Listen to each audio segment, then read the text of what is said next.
What up, Greater Long Beach? Welcome back to your home for everything local sports. It's JJ. This highlight video is brought to you by Naples Rib Company, the perfect place to cater your team's next event. High school football game of the week pits two of the most accomplished programs in the local area over the last 3 years, St. John Bosco and La Mirada. Bosco, number 3 in Division 1, La Mirada, number 1 in Division 3. These two teams took on each other last year at La Mirada. Elijah Hicks and the Matadors able to jump out to an early 8-0 lead. However, Berkeley Holman and St. John Bosco stormed back for 76 unanswered points to take the non-league contest. Quentin Davis had a breakout game in that one, and it was lopsided at the end of the night. However, it didn't really affect either team's season. Bosco went on to reach the Pac-5 final. La Mirada went on to win a CIF Southern Section and a CIF state title, their first in school history. And then, not to be outdone, Mike Machete and his Matadors opened this season by beating Orange Lutheran, the first Trinity League team they've beaten in 5 tries over the last 3 years. Huge for his program.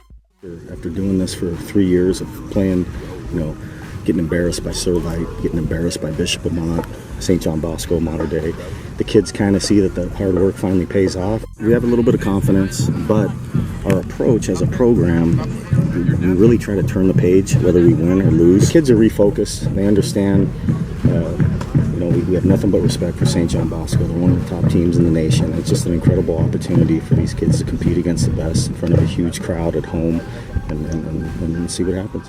So while the Matadors try to repeat the feat and get another Trinity League notch in their belt, it's all business at Bosco. Returning from yet another out-of-state trip to kick off the season, Rael Mitchell and Bosco were able to shut down St. Xavier. He, head coach Jason Negro, and the rest of the team got a lot out of this trip. I think the number one thing that we got from the trip was probably our maturity. I was super proud of our guys and the way that they handled, the trip, and the weather was no joke.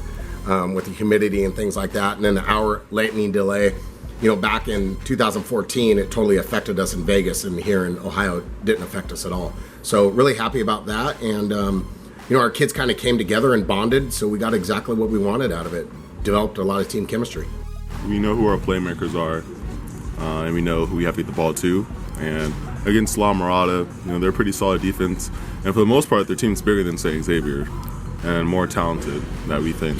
So we have to utilize some of our receivers that didn't get utilized last week into the game plan, because we know that some of the players that they'll be keen on, like Terrell Bynum, players such as him that are good and talented and everyone knows about. So a couple of those guys are under the radar.